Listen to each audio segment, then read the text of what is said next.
പ്രിയമുള്ളവരെ നമസ്കാരം. കഴിഞ്ഞ ദിവസം ഞാൻ ഉന്നയിച്ച വിഷയം നിങ്ങൾ എല്ലാവരും ശ്രദ്ധയിൽപ്പെട്ടിട്ടുണ്ടാവും. ഉന്നയിച്ച വിഷയങ്ങളിൽ ഒരു വിഷയത്തിന് ഒരു പരിഹാരം ഉണ്ടായിരിക്കുകയാണ്. അതിന്റെ വ്യക്തിപരമായിട്ടുള്ള ഒരു വിഷയമാണ്. എനിക്ക് ലഭിക്കാനുള്ള പൈസ 24 മണിക്കൂറിനുള്ളിൽ ഗവൺമെന്റ് തിരികെ തന്നിട്ടുണ്ട്. കരയുന്ന കുഞ്ഞിന് ലഭിച്ച പാലെന്നോ അല്ലെങ്കിൽ ഈ കരച്ചിൽ മറ്റു പലരും ഏറ്റുപിടിക്കുമെന്ന് വിചാരിച്ചിട്ടോ ആകാം. എന്തായാലും എന്റെ വ്യക്തിപരമായിട്ടുള്ള ഒരു പ്രശ്നം പരിഹരിക്കപ്പെട്ടു. എന്നിരുന്നാലും കേരളത്തിൽ ഞാൻ ഉന്നയിച്ച വിഷയങ്ങളിൽ RC ബുക്ക് ലഭിക്കാത്ത നിരവധി ആൾക്കാരുണ്ട്. ലൈസൻസ് ലഭിക്കാത്ത നിരവധി ചെറുപ്പക്കാരുണ്ട്. ലൈസൻസ് ഒരു ജീവന ഉപാധി കൂടിയാണ്. അതുകൊണ്ട് തന്നെ അത്തരം വിഷയങ്ങളിൽ കൂടി ഗവൺമെന്റിന്റെ ഭാഗത്തു നിന്ന് എളുപ്പത്തിൽ വളരെ കാര്യമായ രീതിയിലുള്ള നടപടി ഉണ്ടാകുമെന്ന് ഒരു പ്രതീക്ഷ ഞാൻ ഇതിൽ പങ്കുവയ്ക്കുകയാണ്. ഇനി രണ്ടാമത്തെ വിഷയം എന്ന് പറയുന്നത് കേരളത്തിലെ പോലീസ് കോൺസ്റ്റബിൾ പരീക്ഷ.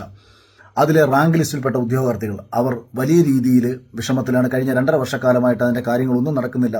അവരുടെ മുന്നോട്ടുള്ള പോക്ക് അവർക്ക് എന്താണെന്ന് അറിയാൻ വയ്യാത്തൊരവസ്ഥയിൽ ജീവിക്കുന്ന കേരളത്തിലെ തൊഴിലില്ലായ്മ ഒരു വലിയ രൂക്ഷമായിക്കൊണ്ടിരിക്കുന്ന ഒരു സാഹചര്യത്തിൽ ഈ പോലീസ് കോൺസ്റ്റബിൾ പരീക്ഷയിൽപ്പെട്ട കുട്ടികളുടെ കാര്യം കൂടി ഈ ഒരു അവസരത്തിൽ, കാരണം ഒരുപാട് മെസ്സേജുകൾ നേരത്തെ തന്നെ ഈ വിഷയവുമായി ബന്ധപ്പെട്ട് എനിക്ക് വന്നിരുന്നു, ഈ ഒരു കാര്യം കൂടി ഈ ഒരു അവസരത്തിൽ സൂചിപ്പിക്കുകയാണ്. കേരള പോലീസ് കോൺസ്റ്റബിൾ പരീക്ഷയുമായി ബന്ധപ്പെട്ട് റാങ്ക് ലിസ്റ്റുമായി ബന്ധപ്പെട്ട് ഉണ്ടായിക്കൊണ്ടിരിക്കുന്ന പ്രശ്നങ്ങൾ കൂടി ഗവൺമെന്റിന്റെ ശ്രദ്ധയിലേക്ക് ഒന്ന് പെടുത്താൻ വേണ്ടിയിട്ട്, അത് എന്നെ 4 തെറി വിളിച്ചിട്ടായാലും വേണ്ടിയില്ല, പ്രിയപ്പെട്ട കമ്മ്യൂണിസ്റ്റുകാരെ, നിങ്ങൾ എന്നെ വന്ന് തെറി വിളിക്കുന്ന കൂട്ടത്തിൽ ഈ ചെറുപ്പക്കാരുടെ പ്രശ്നങ്ങൾ കൂടി പരിഹരിക്കുക. അവരാരും തന്നെ സംഘികളോ എന്നെപ്പോലെ വർഗീയവാദികളോ ഒന്നും അല്ല കേട്ടോ. അവരൊക്കെ തന്നെ ഈ ഒരുപക്ഷെ SFIക്കാരായിരിക്കും, അവർ KSU ആയിരിക്കും, അവർ BJP ആയിരിക്കും, എനിക്കറിയില്ല, അവരുടെ ആരും രാഷ്ട്രീയം എനിക്കറിയില്ല. എന്നിരുന്നാലും അവരുടെ ബുദ്ധിമുട്ട് കൂടി പരിഹരിക്കുമെന്ന് ഞാൻ ഈ ഒരു അവസരത്തിൽ വിശ്വസിക്കുകയാണ്. എന്നെ തെറി വിളിക്കുന്ന കൂട്ടത്തിൽ ഇതും കൂടെ നിങ്ങളൊന്ന് പരിഹരിച്ചു കൊടുക്കൂ. ഇനി മൂന്നാമത്തെ കാര്യം, എന്നെ പലപ്പോഴും ഒരു സംഖ്യയാക്കിയും വർഗീയവാദിയാക്കാനും കഴിഞ്ഞ കുറേ നാൾ കൊണ്ടേ പരിശ്രമിച്ചുകൊണ്ടിരിക്കുകയാണ്. എന്താ എനിക്കറിയത്തില്ല. കാരണം നേരത്തെ അവർ രമേശ് ചെന്നിത്തലയെ സംഖ്യയാക്കി, അതിനു മുമ്പ് അവർ സുധാകരനെ സംഖ്യയാക്കി, ഇപ്പോൾ അവർ ശശി തരൂരിനെ സംഖ്യയാക്കി. അങ്ങനെ ഇവർക്ക് ഹിന്ദു നാമധാരികളായിട്ടുള്ള ആരെങ്കിലും അവനവന്റെ വിശ്വാസത്തെ ഒന്ന് പറഞ്ഞു പോയി കഴിഞ്ഞാൽ അവൻ അപ്പോഴേ സംഖ്യയാക്കുന്ന ഒരു വലിയ വിഭാഗം ഇന്ന് CPM-ൽ പ്രവർത്തിക്കുന്നു. അത് നിങ്ങളുടെ പ്രവർത്തകരെ നിങ്ങളൊന്ന് തിരിച്ചറിഞ്ഞ് നിങ്ങളൊന്ന് മുന്നോട്ട് കൊണ്ടുപോവുക. അതൊന്ന് അടുത്ത വിഷയം. ഇനി ഞാനൊരു വർഗീയവാദിയാണോ എന്ന് ചോദിച്ചാൽ, കമ്മ്യൂണിസ്റ്റ് പാർട്ടി ഒരു മതമായി കൊണ്ടു നടക്കുന്നവർക്കും പിണറായി വിജയൻ ഒരു ദൈവമായി കാണുന്നവർക്കും തീർച്ചയായും ഞാനൊരു വർഗീയവാദിയാണെന്ന് തോന്നാം. ഞാൻ നിങ്ങളുടെ ദൈവത്തെ എതിർത്തുകൊണ്ടേയിരിക്കും, ഞാൻ നിങ്ങളുടെ മതത്തെ എതിർത്തുകൊണ്ടേയിരിക്കും. അങ്ങനെ ആ കാഴ്ചപ്പാടിൽ തീർച്ചയായും നിങ്ങൾക്ക് എന്നെ ഒരു വർഗീയവാദി എന്ന് വിളിക്കുന്നതിൽ യാതൊരു തെറ്റുമില്ല. അതുകൊണ്ട് തന്നെ കമ്മ്യൂണിസം എന്ന മതത്തെ മതമായി കൊണ്ടു നടക്കുന്ന അന്ധമായ കമ്മികൾക്ക് എന്നെ വർഗീയവാദിയായിട്ട് വിളിക്കുന്നത് അന്നും എനിക്കൊരു അംഗീകാരം മാത്രമാണ്. ഇനി നാലാമതൊരു വിഷയം എന്ന് പറയുന്നത്, ഒരിക്കലും ഇവിടുത്തെ സർക്കാരിനെ മാത്രം വിമർശിച്ചുകൊണ്ട് മുന്നോട്ട് പോകാനൊന്നും ഞാൻ ആഗ്രഹിക്കുന്ന ഒരാളല്ല. ഇനി ഇതിന്റെ പേരിൽ ഒരു സീറ്റ് ലഭിക്കാനാണ് ഞാൻ സംസാരിക്കുന്നുണ്ടെന്നുണ്ടെങ്കിൽ നിശബ്ദമായിട്ടിരിക്കുന്നതാണ് ഈ കഴിഞ്ഞ കാലത്തോളം കലാകാരന്മാർക്ക് ലഭിച്ച സീറ്റ് എന്ന് ഞാൻ മനസ്സിലാക്കുന്നു.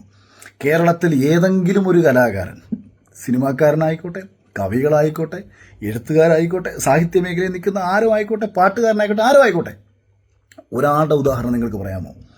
ഏതെങ്കിലും സർക്കാരിനെതിരെ ഒരു തവണയെങ്കിലും ശബ്ദമുയർത്തിയതിന്റെ പേരിൽ ഇവിടുത്തെ ഏതെങ്കിലും രാഷ്ട്രീയ പാർട്ടികൾ ഏതെങ്കിലും ഒരു കലാകാരന് സീറ്റ് നൽകിയതായിട്ട് നിങ്ങൾ കണ്ടിട്ടുണ്ടോ? ആരും ശബ്ദമുയർത്താറില്ല. നട്ടലിന്റെ സ്ഥാനത്ത് നല്ലൊന്നാന്തരം വാഴപ്പിണ്ടി പ്രതിഷ്ഠിച്ച് സ്വന്തം കാര്യം സിന്ദാബാദെന്ന് ചിന്തിച്ച് അവനവന് വേണ്ടി മാത്രം ജീവിച്ച് മരിക്കുന്ന ഒരു മനുഷ്യനും ആർക്കു വേണ്ടിയും സംസാരിക്കാറില്ല.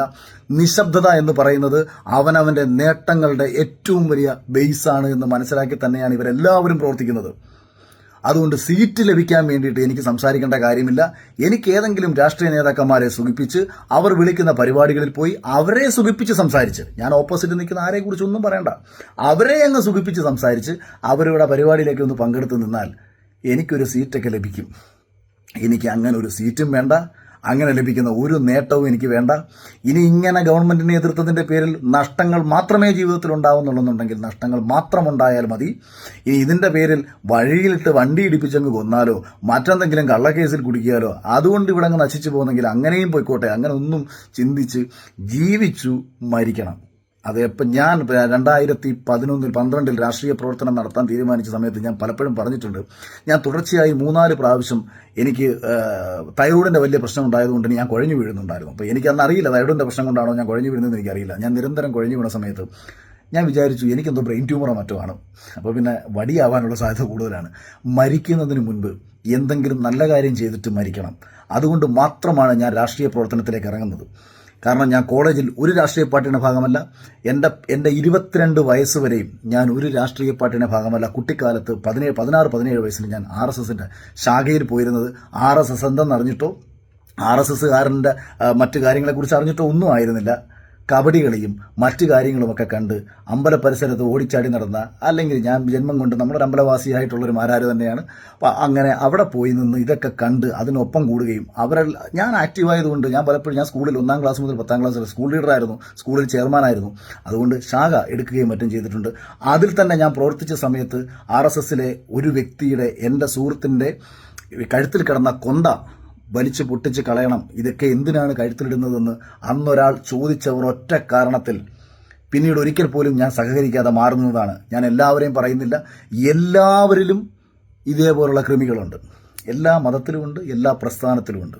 അതേപോലെ ഇത്തരം കൃമികളുള്ള പ്രസ്ഥാനം ഇതിനകത്തും ഉണ്ടായിരുന്നു. അതിലൊരാൾ പറഞ്ഞു, ആ ഒരാളുടെ പറച്ചിലുകൊണ്ട് ഇതിൽ നിന്ന് ഇറങ്ങിപ്പോയ ഒരാളാണ് ഞാൻ. പിന്നീട് കോൺഗ്രസിൽ ഞാൻ പറഞ്ഞു ഈ മരിച്ചുപോയ, അതായത് മരിക്കുന്നതിന് മുമ്പ് എന്തെങ്കിലും ചെയ്യണം. അപ്പോൾ ഞാൻ തമാശയ്ക്ക് ഞാൻ ചിന്തിക്കും, അപ്പം പല ആൾക്കാർക്കും വലിയ വലിയ രോഗങ്ങൾ വരുന്നു, ചിലർ ആത്മഹത്യ ചെയ്യുന്നു. അപ്പോൾ ഞാൻ വിചാരിക്കും, എന്തിനാണ് ഇവരിങ്ങനെ മരിച്ചു കളയുന്നത്? ഒരു ലൈഫല്ലേ ഉള്ളൂ, എത്രയോ നല്ല കാര്യങ്ങൾ ചെയ്തിട്ട് നമുക്ക് മരിക്കാം. എന്തായാലും മരിച്ചു പോകും. നമ്മൾ മരിച്ചു പോകുന്നുണ്ടെങ്കിൽ പിന്നെ ഒരുത്തം നമ്മളെ തല്ലുമെന്ന് പറഞ്ഞാൽ പേടിക്കണോ? ഒരുത്തം നമ്മളെ കൊല്ലുമെന്ന് പറഞ്ഞാൽ പേടിക്കണോ? നീ കൊന്നിട്ട് പോടാ, ഞാൻ എന്തായാലും മരിക്കാതിരിക്കുന്നത്, നീ കൊന്നിട്ട് ഇന്നത്തെ ഒരൊറ്റ ചിന്ത എനിക്ക് ഉണ്ടായിരുന്നുള്ളൂ. അതുകൊണ്ട് ഇതിപ്പോൾ തുടങ്ങിയ പരിപാടിയല്ല. നിങ്ങളുടെ കുറേ ആൾക്കാർക്ക് എൻ്റെ വിചാരം ഞാൻ ബിഗ് ബോസ് കഴിഞ്ഞിട്ടായി രാഷ്ട്രീയം പറയാൻ തുടങ്ങിയതാണ്. ഞാൻ 2012 മുതൽ പറയാൻ തുടങ്ങിയതാണ്. ഞാൻ വളരെ ശക്തമായി പറഞ്ഞുകൊണ്ടിരുന്ന ഒരാളാണ് ഞാൻ. പിന്നീട് എനിക്ക് മനസ്സിലായി, ഈ രാഷ്ട്രീയ പാർട്ടികൾക്ക് എല്ലാവർക്കും അവനവൻ്റെ നേട്ടങ്ങളും അവനവൻ്റെ സാമ്പത്തിക താല്പര്യങ്ങളും ഒക്കെയാണ് കണ്ടപ്പോഴത്തേക്ക് കുറേ നേരം ഇതിനകത്തൊന്നും സത്യസന്ധത ഇല്ലെന്ന് മനസ്സിലാക്കിയിട്ടാണ് ഞാനിതെല്ലാം കളഞ്ഞ് മാറിപ്പോയത്. ഇപ്പോഴും ഞാൻ ഒറ്റയ്ക്ക് നിന്ന് തന്നെയാണ് ഇതെല്ലാം പറയുന്നത്. നിങ്ങൾ ആലോചിക്കുക. എന്നെ അനുകൂലിക്കണമെന്ന് ഞാൻ ഒരിക്കലും പറയുന്നില്ല, എതിർക്കണമെന്ന് ഞാൻ പറയുന്നില്ല. അതൊക്കെ നിങ്ങളുടെ വ്യക്തിപരമായിട്ടുള്ള കാര്യങ്ങളാണ്. രണ്ടായാലും അതേ കാഴ്ചപ്പാട് തന്നെയാണ് എനിക്കിപ്പോഴും. ഞാൻ അപ്രതീക്ഷിതമായ രീതിയിൽ ഒന്നുമില്ലാത്തവരിൽ നിന്ന് അറ്റ്ലീസ്റ്റ് സ്വന്തമായൊരു വീടും സ്വന്തമായൊരു വാഹനങ്ങളും ഒക്കെ വാങ്ങാൻ കഴിഞ്ഞത് തന്നെ എന്നെ സംബന്ധിച്ച് ഏറ്റവും വലിയ കാര്യമാണ്. ഇനി എനിക്ക് പ്രത്യേകിച്ച് ഒന്നും സാമ്പത്തികമായിട്ട് നേടണമെന്നും എനിക്ക് വലിയ ആഗ്രഹമൊന്നുമില്ല. എനിക്കിനി അങ്ങ് ജീവിച്ചു പോയാൽ മതി. അതുകൊണ്ട് ഞാനായി തന്നെ ഇങ്ങനെയൊക്കെ അങ്ങ് തുടരും.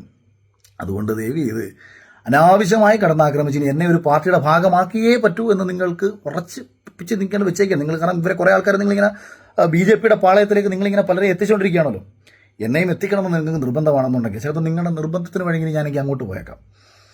ഞാൻ മനസ്സുകൊണ്ട് ആഗ്രഹിക്കുന്നത് കോൺഗ്രസിൻ്റെ പക്ഷത്തു നിന്ന് ഒരു കോൺഗ്രസ്സുകാരനായി ജീവിക്കണമെന്നുള്ള ചിന്തയിലാണ് ഞാൻ പലപ്പോഴും സംസാരിക്കുന്നത്. അപ്പോൾ ചോദിക്കുമ്പോൾ വത്സൻ തില്ലങ്കേരിയുടെ കോളേജിൽ പോയിരുന്നു. വത്സൻ തില്ലങ്കേരി വിളിച്ചാൽ ഞാൻ കോളേജിൽ പോകും.